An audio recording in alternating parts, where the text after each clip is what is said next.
मनः शमय विषय मृगतृष्णां भूतदयां विस्तारय तारय संसारसागरतः दिव्यधुनीमकरन्दे परिमलपरिभोगसजान श्रीपतिपदारविन्दे भवभयखेदच्छिदे वन्दे सत्यपिभेदापगमे नाथ तवाहं नमामकीनस्त्वं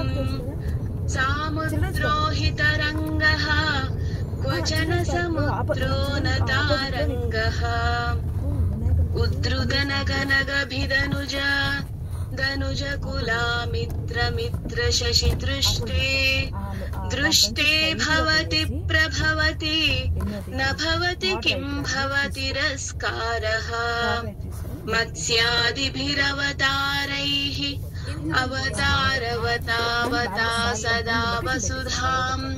परमेश्वर परिपाल्यो भवता भवतापभीतोऽहम् दामोदर गुणमन्दिर सुन्दर वदनारविन्द गोविन्द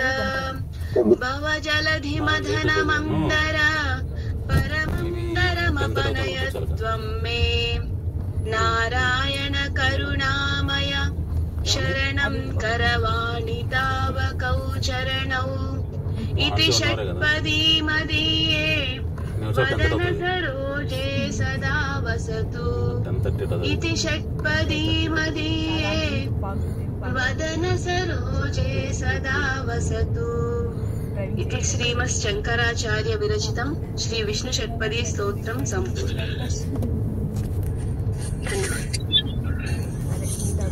शिवानन्दलहरी कलाभ्यां चूडालङ्कृतशशिकलाभ्यां निजतपः फलाभ्यां भक्तेषु प्रकटितफलाभ्यां भवतु मे शिवाभ्यामस्तोक त्रिभुवन शिवाभ्यां हृदि पुनः भवाभ्याम् आनन्द स्फुरतनुभवाभ्यां नतिरियं गलन्ति शम्भो त्वच्चरितसरित किल्बिषरजो दलन्ति धीकुल्या सरनिषु पतन्ति विजयतां दिशन्ति संसारभ्रमण परितापोपशमनं वसन्ति मच्चेतो हदभुवि शिवानन्दलहरी त्रयी वेद्यं हृद्यं त्रिपुरहरमाद्यं त्रिनयनं जटाभारोदारं जलदुरगहारं मृगधरं महादेवं देवं मयि सदयि भावं पशुपतिं चिदालम्बं साम्बं शिवमतिविडम्बं हृदि भजे सहस्रं वर्तन्ते जगति विबुधाः क्षुद्रफलदा न मन्ये स्वप्ने वा तदनुसरणं तत्कृतफलं हरिब्रह्मादीनामपि निकटभाजामसुलभं चिरं याचे शम्भो त्रिवक्तव पदाम्भोजभजनं स्मृतौ शास्त्रे वैद्ये शकुनकविता गानफणितौ पुराणे मन्त्रे वा स्तुतिनटनहास्ये स्वचतुरः कथं राज्ञां प्रीतिः भवति मयि कोऽहं पशुपते पशुं मां सर्वज्ञ प्रथितकृपया पालय विभो घटो वा मृत्पिण्डो वा वेणुरपि च धूमोऽग्निरचलः पटो वा तन्तुर्वा परिहरति किं घोरशमनं वृथा कण्ठक्षोभं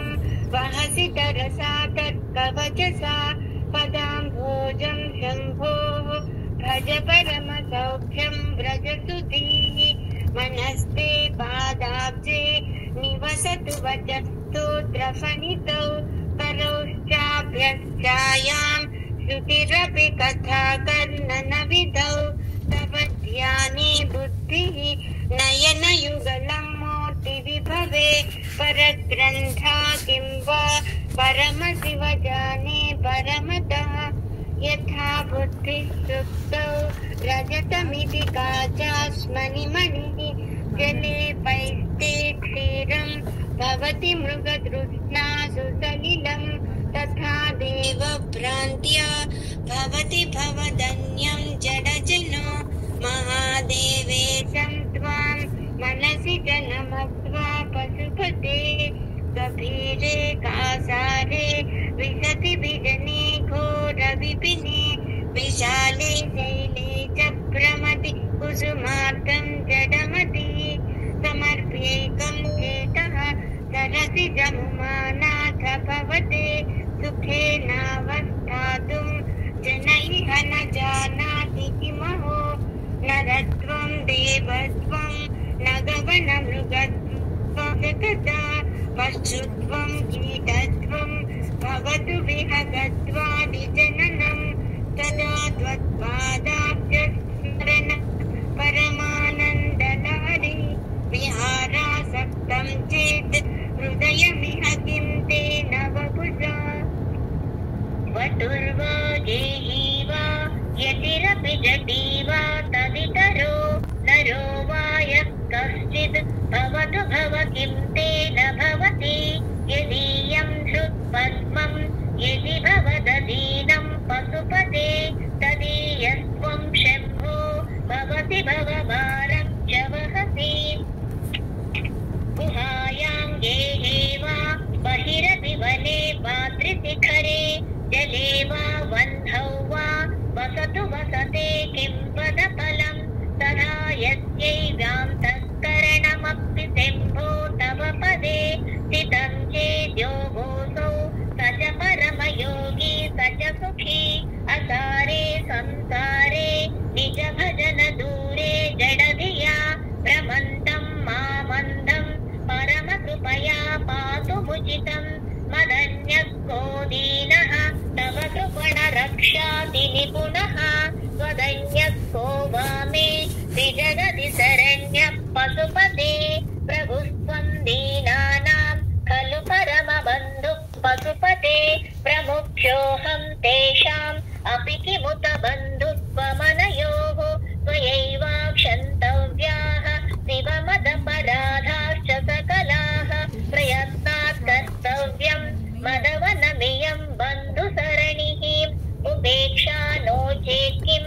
न हरसि भवध्यानविमुखां दुरासा भूयिष्ठां विधिलिपिमसक्तो यदि भवान् स्थिरस्तद्वैधात्रं न खलु सुहृतं पशुपते कथं वा निर्यत्नं करनखमुखे नैव लुलितं विरिञ्चित् दीर्घायुः भवतु भवता तत्परशिरः चतुष्कं संरक्षं सकलु भुवि दैन्यं लिखितवान् विचारः को वा मां विशद कृपया पाति शिवदे कटाक्षव्यापारा स्वयमपि च दीना वनतरः फलत्वा पुण्यानां मयि करुणया वा त्वयि विभो प्रसन्नेऽपि स्वामिन् भवदमलपादाब्जयुगलं कलं पश्येयं मां स्थगयति नमस्त्वं भ्रमजुषां विलिम्पानां श्रेणिः निजकनकमाणिक्यमकुटैः त्वमेको लोकानां परमफलदो दिव्यपदवीं वहन्तस्त्वन्मूलां पुनरपि भजन्ते हरिमुखाः कियद्वादाक्षिण्यं तव शिवमदासा च कियसि कदा वा मद्रक्षां वहति करुणा पूरितदुजा दुरासे भूयिष्ठे दुरधिपगृहद्वारघटके दुरन्ते संसारे दुरितनिलये दुःखजनके मदायासं किं न व्यपनयसि कस्योपकृतये वदेयं प्रीतिश्चेत् तव शिवकृतार्था खलु वयं सदा मोहाटव्यां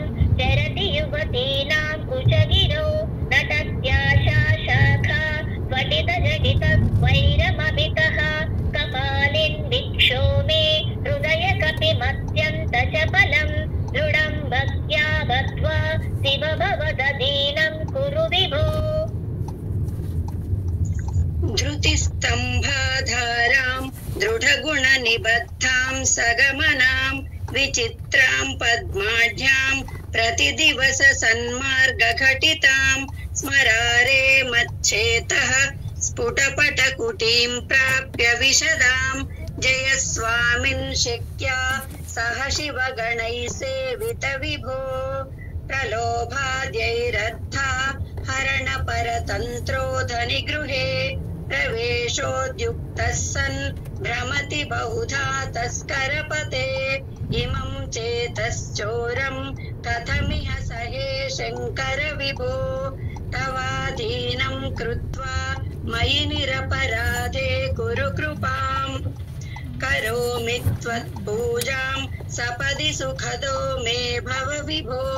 विधित्वं विष्णुत्वं दिशसि खलु तस्या फलमिति पुनश्च त्वां द्रष्टुं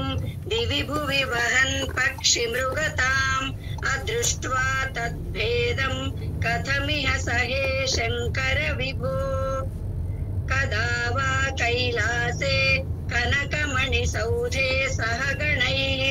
वसन् शम्भोरग्रे स्फुटघटितमूर्धाञ्जलिपुटः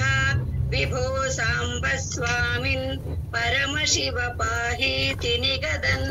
विधातॄणां कल्पान् क्षणमिव विनेष्यामि सुखतः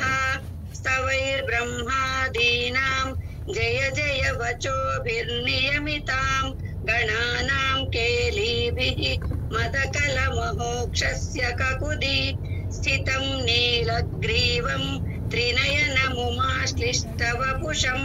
कदा त्वां पश्येयं करधृतमृगं खण्डपरशुं कदा वा त्वां दृष्ट्वा गिरिश तव भव्याङ्घ्रियुगलं गृहीत्वा हस्ताभ्यां शिरसि नयने वक्षसि वहन् समाश्लिष्ट्याघ्राय स्फुटजलगन्धान् परिमलं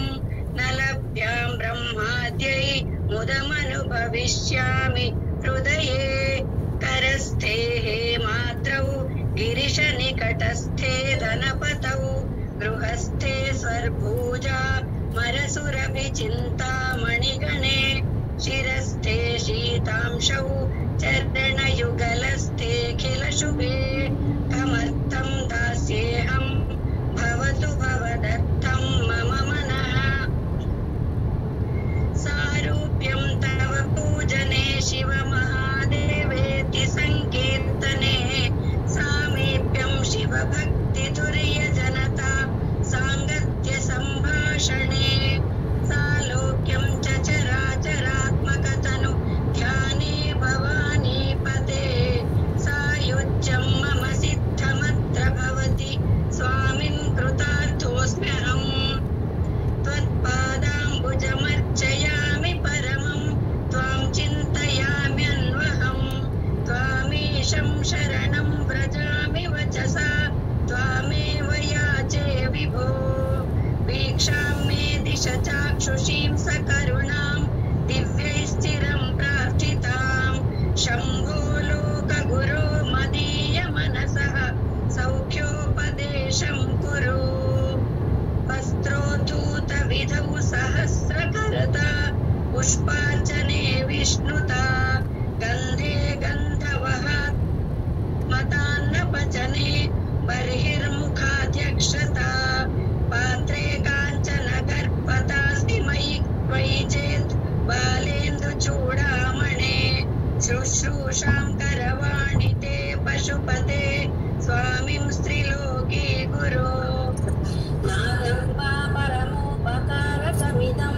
त्वेकं पशूनां पते पश्यन् कुक्षिगतान् चराचरगणान् बाह्यस्थितान् रक्षितुं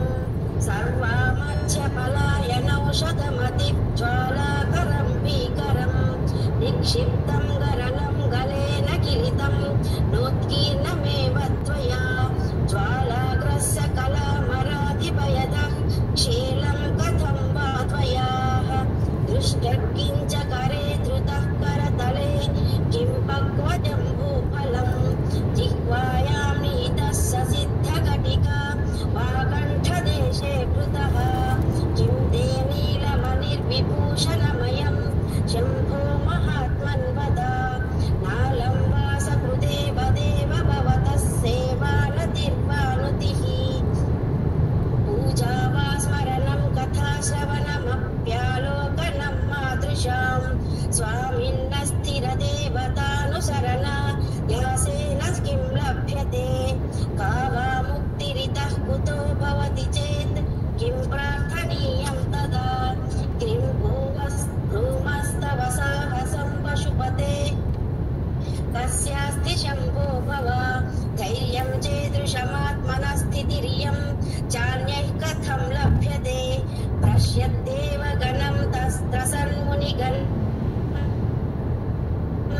पश्यन् निर्भय एक एव विहरत् आनन्दसान्द्रो भवान् योगक्षेमधुरन्धरस्य सकलश्रेयःप्रदोद्योगिनो दृष्टादृष्टमतोपदेशकृतिनो बाह्यान्तरव्यापिनः सर्वज्ञस्य दयाकरस्य भवतः किं वेदितव्यं मया शम्भोत्वं परमान्तरङ्ग इति मे चित्ते स्मराम्यन्वहम् भक्तो भक्तिगुणावृते मुदमृता पूर्णे प्रसन्ने मनः कुम्भे साम्बतवाङ्घ्रिपल्लवयुगम् संस्थाप्य संवित्फलम् सत्त्वं मन्त्रमुदीरयन् निज शरीरागारशुद्धिं वहन् पुण्याहं प्रकटीकरोमि रुचिरं कल्याणमापादयन् आम्नायां हृदिमार्गरेण सुमनः सङ्घाः समुद्यन्मनो पन्थानं दृढभक्तिरज्जुसहितं कृत्वा मथित्वा ततः सोमं कल्पतरुं सुपर्वसुरभिं चिन्तामणिं धीमतां नित्यानन्दसुधां निरन्तररमा सौभाग्यमातन्वते प्राक्पुण्याचलमार्गदर्शितसुधा मूर्तिप्रसन्नः शिवः सोमः सद्गणसेवितो मृगधरः पूर्णस्तमो मोचकः चेतः पुष्करलक्षितो भवति चेत् आनन्दपाथो निधिः प्रागल्भेन विजृम्भते सुमनसां वृत्तिस्तदा जायते धर्मो मे चतुरं सुचरितः पापं विनाशं गतं कामक्रोधमदादयो विगलिताः कालः सुखा विस्मृताः ज्ञानानन्त्यमहोषधिः सुफलिता कैवल्यनाथे सदा मान्ये मानसपुण्डरीकनगरे राजावतंसे स्थिते दीयन्त्रेण वचो कटेन कविता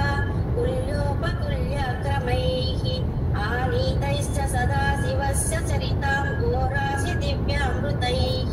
हृद्गे धारयुताश्च भक्तिकरमा साफल्यमातन्वते दुर्भिक्षान् मम सेवकस्य भगवन् विश्वेशप्रीतिः कुतः आपोत्पातविमोचनाय रुचिः ऐश्वर्याय मृत्युञ्जय स्तोत्रध्याननतिप्रदर्शनसफल्या आलोकनाकर्णने जिह्वाचित्तशिरोङ्गिरहस्तनयन स्तोत्रैरहं प्रार्थितो मामाज्ञापय तन्निरूपय मुहुर् मामेव च गाम्भीरं परिकापदं गणधृतिः प्राकारवृद्युद्गुना सोमश्चाप्तबलं गणेन्द्रियजया द्वाराणि देहस्थितः विद्यावस्तुसमृद्धिरित्यखिल सामग्रिसमेते सदा दुर्गाति प्रियदेव मामकमनो दुर्गे निवासं कुरु मागच्छस्त्वमितस्ततो गिरिशभो मय्येव कुरु स्वामिन्नादिकिरातमामकमनः कान्तारसीमान्तरे वर्तन्ते बहुशो मृगामदजुषो मात्सर्यमोहादयः तान् हत्वा मृगया विनोदरुचिता लाभं च सम्प्राप्स्यसि करलग्नमृगकरीन्द्रभङ्गो धनशार्दूलविखण्डनोस्तजन्तु गिरिशो विशदाकृतिश्च चेतः गुहरे पञ्चमुखोऽस्ति कुतुबोभिः छन्दश्चाग्निशिखान्वितैर्निजवरैः संसेविते शाश्वते सौख्यापादनिखेदभेदिनिसुधा तारैकलैर्कीर्तिते चेतपक्षिशिखामणिप्रदवृथा सञ्चारमन्यैरलम् नित्यं शङ्करपादपद्मयुगले नीडे विहारं कुरु अकीर्णेन कराजिकान्तिविभवैः उज्जत्सुधा वैभवैः आदौ तेऽपि च पद्मरागललिते हंसौरजैराकृते नित्यं भक्तिवधूगणैश्च रहसि स्वेच्छाविकारं कुरु चित्वा मानसरा हंसगिरिजा नाथाङ्घ्रिसौधान्तरे जम्बुध्यानवसन्तसङ्गिनिवृतां रामे गतिर्नश्चिताः तस्रा भक्तिलता विलसिता पुण्यं प्रवालाश्रिताः दीप्यन्ते गुणकोरकाजपवचः पुष्पास्तसद्वासनाः ज्ञानानन्दसुधामरन्दलहरी संवित्तला भुञ्यति नित्यानन्दरसालयं सुरमुनि गाताम्बुजलब्जाताश्रयं गच्छं सद्विजसेवितं कलशहृत् तद्वासनाविष्कृतं शम्भुध्यानसरोवरं व्रजमनो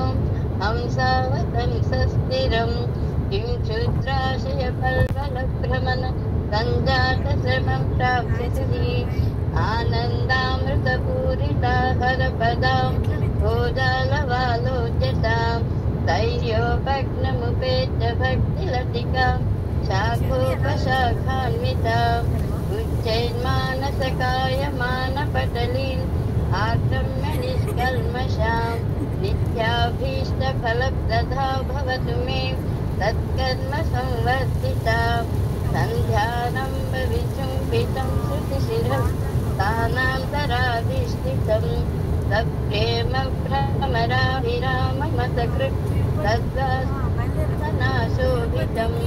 भोगीन्द्राभरणं समस्तसुमनः पूज्यं गुणाविष्कृतम् देवे श्रीगिरिमल्लिकार्जुनमः लिङ्गं शिवालिङ्गितं देवे श्रीगिरिमल्लिकार्जुनमः लिङ्गं शिवालिङ्गितम् शृङ्गेच्छा नटनोत्कटः करिमदग्राही स्फुरन्माधवा आह्लादो नादयुतो महासितवपुः पञ्चेषु नाचाधृतः सत्पक्षस्सु मनोवनेषु सगुणः साक्षान्मदीये मनोः राजीवे भ्रमराधिको विहरतां श्रीशैलवासी विपुः राजीवे भ्रमराधिको विहरतां श्रीशैलवासी विभुः कारुण्यामृतवर्षिणीं घनविपद् ग्रीष्मच्छिदा कर्मठं विद्यासस्य फलोदयाय सुमनः संसेव्यमिच्छाकृतिं मृच्छद्भक्तमयूरमद्रिनिलयं चञ्चज्जटामण्डलं शम्भो वाञ्छति नीलकन्धर सदा त्वां मे मनश्चातकः आकाशेन शिखी समस्तफणिनां नेत्राकलापीनता अनुग्राही प्रणवोपदेशनिनदैः केकीति योगीयते श्याम्यां शैलसमुद्भवां घनरुचिं दृष्ट्या नस्तं तं मुदा वेदान्तोपवने विहाररसिकं तं नीलकण्ठं भजे सन्ध्या घर्मदिनात्ययो हरिकरा घाता प्रभूता नकः द्वानो वारिदगर्जितं दिविशदां दृष्टिच्छटा चञ्चला भक्तानां परितोषबाष्पविततिर्वृष्टिर्मयूरी शिवा यस्मिन्नुज्ज्वलताण्डवं विजयते तं नीलकण्ठं भजे आध्यायामि ततेजसे श्रुतिपदैः वेद्याय साध्यायतेन्दमयात्मने त्रिजगतः संरक्षणोद्योगिनी ध्येयाय किल योगिभिः सुरगणैः गेयाय मायाविने सम्यक्ताण्डवसम्भ्रमाय जटिने सेयं नतिशम्भवे विज्ञाय त्रिगुणात्मने पुरजिते कात्यायनी श्रेयसे सत्यायादिकुटुम्बिने मुनिमनः प्रत्यक्षचिन्मूर्तये माया सृष्टजगत्त्रयाय सकला आयान्तसञ्चारिणे ताण्डवसम्भ्रमाय जटिने सेयं नतिस्सम्भवे नित्यं सोदरपोषणाय सकलान् उद्दिश्य वित्ताशया व्यर्थं पर्यटनं करोमि भवतः सेवां न जाने विभो मज्जन्मान्तरपुण्यपाकफलतः त्वं सर्वान्तरः स्तिष्ठस्येव हि तेन वा पशुपते ते रक्षणीयोऽस्म्यहम् एको वा निजबान्धवः क्षितिनभो व्याप्तं तमो मण्डलम् भित्त्वा लोचनगोचरोऽपि भवसि त्वं कोटिसूर्यप्रभः वेद्यः किं न भवस्यहो घनतरम् कीदृग्भवेन्मत्तमा तत्सर्वं व्यपनीय मे पशुपते साक्षात् प्रसन्नो भव हंसः पद्मवनं समिच्छति यथा नीलाम्बुदं चातकः कोकः कोकनदप्रियं प्रतिदिनं चन्द्रं चकोरस्तदा चेतो वाञ्छति मामकं पशुपते चिन्मार्गमृग्यं विभो गौरीनाथ भवत्पदाब्जयुगलं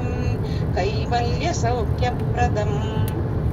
रोधस्थो यहृतश्रमेण पदिकस् छायान्तरो वृष्टितो भीतस्वस्थगृहं गृहस्थमतिथिः दीनः प्रभुं धार्मिकम्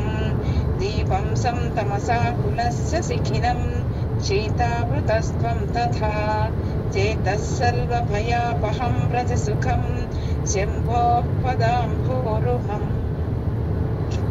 अंकोलं निजबीजसन्ततिरयस्कान्तोपलं सूचिका साध्वीनैत्यविभुं लताक्षितिरुहं सिन्धुः सरिद्वल्लभम् प्राप्नोतीह यथा तथा पशुपतेः पादारविन्दद्वयम् चेतो वृत्तिरुपेत्यतिष्ठति सदा सा भक्तिरित्युच्यते आनन्दाश्रुभिरातनोति पुलकं नैर्मल्यतश्चादनं वाचा शङ्खमुखस्थितैः स जठरा पूर्तिं चरित्रामृतैः रुद्राक्षैर्भसितेन देव वपुषो रक्षां भवद्भावना पर्यङ्के विनिवेश्य भक्तिजननी भक्तार्भकं रक्षति मार्गावर्तितपादुका पशुपते रङ्गस्य कूर्जायते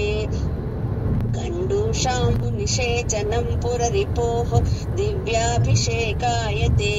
किञ्चित् भक्षितमांसशेषकबलं नव्योपहारायते भक्तिः किं न करोत्यहो वनचरो भक्तावतंसायते वक्षस्ताडयमन्तकस्य कठिनापस्मारसम्मर्दनं भूभृत्पर्यटनं नमत्सुरशिरः कोटीरसङ्घर्षणम् कर्मेदं मृदुलस्य तावकपदद्वन्द्वस्य गौरीपते मच्चेतो मणिपादुका विहरणं सिंहो सदाङ्गीकुरु वक्षस्ताडनशङ्कया विचलितो वैवस्वतो निज्जराः कोटीरोज्ज्वलरत्नदीपकलिका नीराजनं कुर्वते दृष्ट्वा मुक्तिवधूस्तनोति निभृता श्लेषं भवानीपते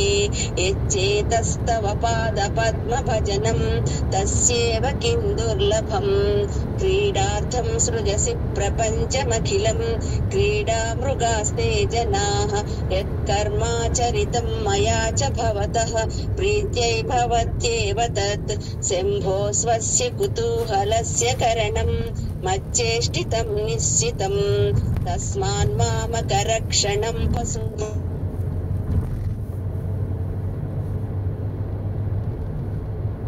अतिपूरा पुटपुलकाङ्कितचारुभोगभूमिं चिरपदफलकाङ्क्षि सेव्यमानां परमसदाशिवभावनां प्रपद्ये अमितमृदमृतं मुहूर्तुहन्तीं विमलभवत्पदगोष्ठमावसन्तीं सदय पशुपते सुपुण्यपाकां मम परिपालय भक्तिधेनुमेकां जडता पशुता कलङ्किता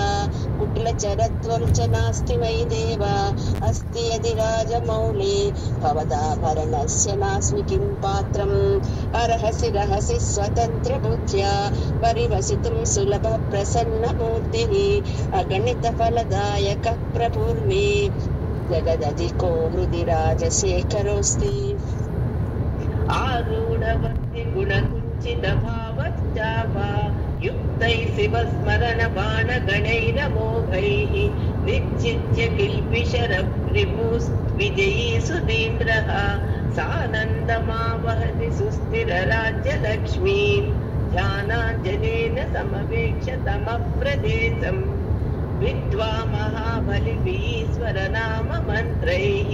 दिव्यासितं भुजगभूषणमुद्वहन्ति ये पादपद्मविहते शिवते कृतार्थाः भूदारता मुदवहत्यडपेक्षया श्री भूदार एव किमते लभस्व केदार परमेश्वरस्य आशापाशक्लेश दुर्वासनादि भेदोद्युक्तैः दिव्यगन्धैः आशाशाटिकस्य पादारविन्दं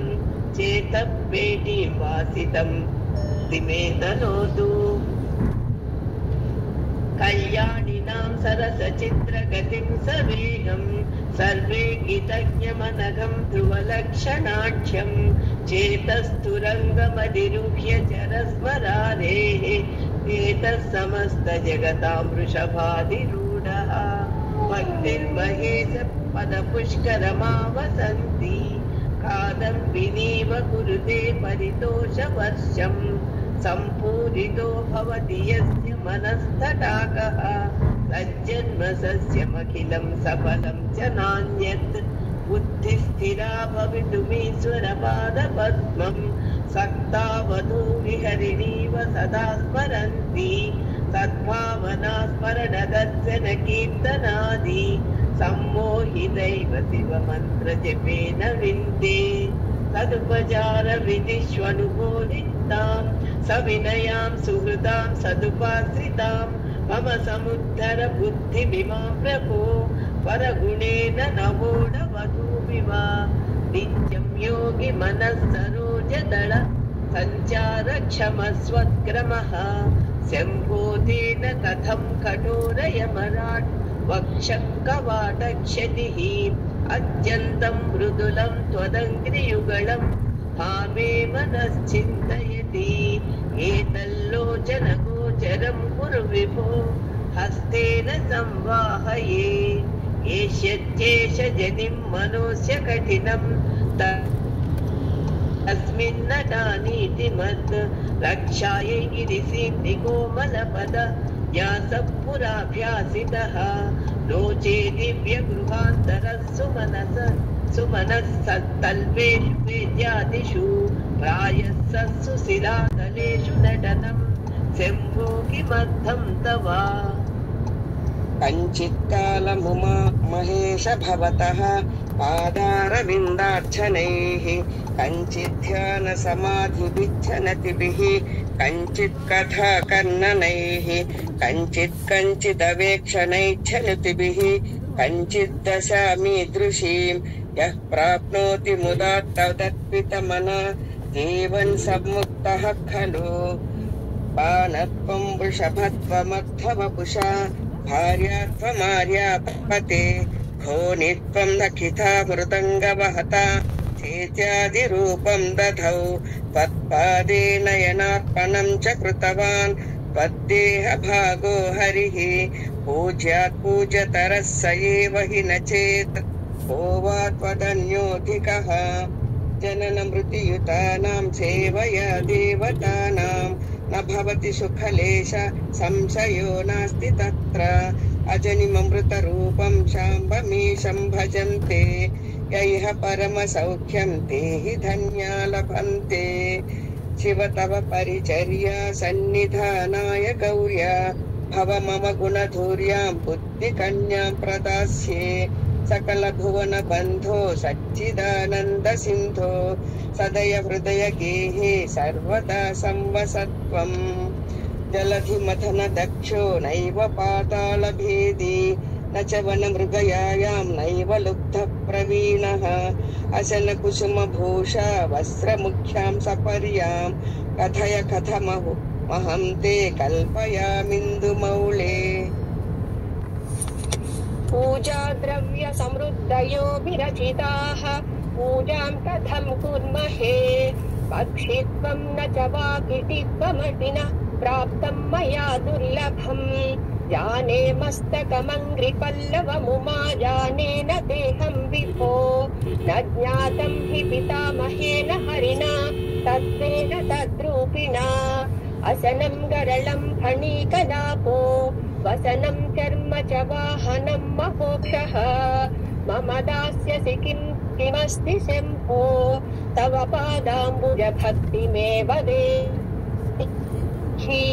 यदा कृताम्भोनिधि सेतुबन्धनः करस्थलादृक्कृतपर्वताधिपः भवानि ते लङ्घितपद्मसम्भवः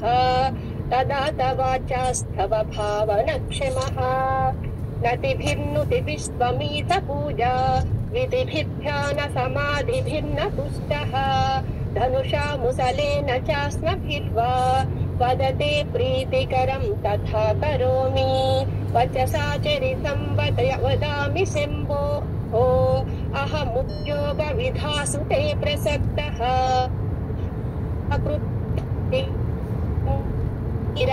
इव सदा शिवं नमामि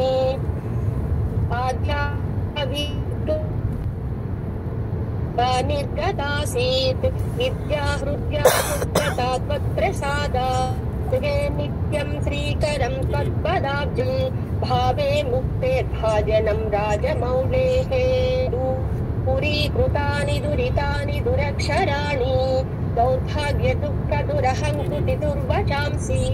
तारं त्वदीयचरितं नितरां पिबन्तं गौरी समामिह समुद्धर सत्कटाक्षैः सोमकलाधरमौलौ कोमलघनकन्दरे महामहसि स्वामिनि गिरिजानाथे मामकहृदयं निरन्तरं रमताम् तारसनाते नयने तावेव करौ स एव कृतकृत्यः ध्यायेयौ यो भर्गं पदतीक्षेते सदा च तः स्मरति अतिमृदुलौ मम चरणौ अतिकठिनं ते मनो भवानी च इति विचिकित्सां संत्यज दिव कथमासीत् गिरौ तथा प्रवेशः धैर्याङ्कुशेन निवृतं रभसादाकृष्य भक्तिशृङ्खलया पुरहर चरणालाने हृदयमदेभं बन्धान चिद्यन्त्रैः प्रचरत्यभितप्रगल्भवृत्याम् अधवानेश मनः करीगरीयान् परिगृह्य नयेन भक्तिरज्जा परमस्थाणुपदं दृढं नयामुम् सर्वालङ्कारयुक्तां सरलपदयुतां साधुवृत्तां सुवर्णां तद्भिः संस्तूयमानां सरसगुणयुतां लक्षितां लक्षणाढ्याम् उद्यद्भूषा विशेषामुपगतविनयां द्योतमानार्थरेखाम् कल्याणीं देव गौरी प्रिय मम कविता कन्यकां त्वं गृहाणः इदं ते युक्तं वा परमसुवकारुण्यजलधे ततौ तिर्यग्रूपं तव पदशिरोदर्शनधिया हरिब्रह्माणौ तौ दिवि भुवि चरन्तौ श्रमयुतौ कथं शम्भो स्वामिन् कथय मम वेद्योऽसि पुरतः स्तोत्रेणालमहं प्रवद्मि नमृषा देवा विरिञ्चादयः तुभ्यानं गणना प्रसङ्गसमये वामग्रगण्यं विदुः माहात्म्याग्रविचारणप्रकरणे जानातु शास्तोमवत् दूतास्त्वां विदुरुत्तमोत्तमफलं शम्भो भवत्सेवकाः दूतास्त्वां विदुरुत्तमोत्तमफलं शम्भो भवत्सेवकाः ओम तत्सत् इति श्री आदिशंकराचार्य विरचित शिवानंद लहरी स्तोत्रं संपूर्णम्।